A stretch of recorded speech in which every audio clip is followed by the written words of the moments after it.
My name's Katrin Macmillan and I'm the founder of Projects for All. And Katrin, what is Project for All?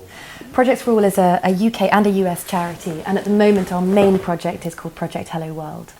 And how did you get into this work? Project Hello World, I was living in Ethiopia and I had gone to visit the Hama tribe on the Ethiopian border with Kenya in South Omo.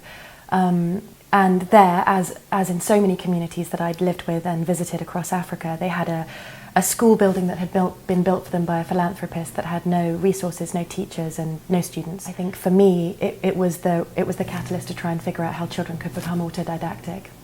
And you then linked up with Sugata Mitra. Yes. So tell me how that plays into the story. I'd been trying to figure out how children could change their lives, educate themselves without where there were no schools and teachers, and I was directed by Roland Wells to Sugata Mitra's TED lecture and to his Hole in the Wall project, and we based a large part of Project Hello World on his 11 years of research, putting internet-enabled screens into slums in India and figuring out how far children take their education. These were the Hole in the Wall project, yeah, as they were known. It is, yeah. And so your first project was in Nigeria. Describe how yes. that works. We started in Suleja in Nigeria, about an hour and 45 minutes north of Abuja. And we partnered with the community in Nigeria to teach them to build a Hello Hub. And a Hello Hub is an outdoor, solar-powered, internet-enabled computer kiosk that's loaded with educational software, has unlimited access to the internet and therefore the world's body of knowledge. It can host a radio station, it can take photographs, make movies. It has large, rugged touch screens that can survive the harmattan and rain. And rugged keypads as well, and 2 screens on either side, and then semicircular benches, so a number of children share a screen at any time. And how well used is the hub? It's in use 24 hours a day, so it's used by different members of the community. It's totally open. It's built on the school grounds, on an Islamic school grounds. We built in the height of the Boko Haram violence in opposition to Western education, because we feel that the right response to objection to education is more education. But it's not just for the school, although it is used by the school and their teachers. It's also used by parents and grandparents. It's used by homeless children who are both in school and not enrolled in school at all. We have a community support officer, Aliyu, who's there at different times of the day and sometimes night to support and bring forwards and help different children and adults find their place at the hub and log in and get access. You were saying that at 10:30 at night the children come out of the sewer and turn up to use it. Yeah, I think it's probable that the street children who are living in the sewer didn't feel entirely welcome at the hub, but we are proudest of their attendance at the Hello Hub because it means that at least that they know that it's for everyone. And we asked Aliyu to change his hours so that he was there to welcome them and support them and help them find their place. And the first thing that they do, they're not literate or numerate, and the first thing that they do is learn to type and play typing games over and over and over and over again, and from there they can start playing all the numeracy and literacy games, watching things on the internet, listening to things, signing up for Facebook accounts and email accounts. The first thing they do actually is they register for all of their accounts, everything that you could possibly get your hands on. And how do you get internet? The internet's provided by Etisalat, and they have agreed to pay for all of the data for 10 hubs in Nigeria. And your next rollout will be in Uganda. Tell me where that will be in Uganda. We're planning to do 5 hubs across Uganda. Some of them will be in rural village communities. All of them are associated with a school, and others will be in urban city environments, again associated with a city school.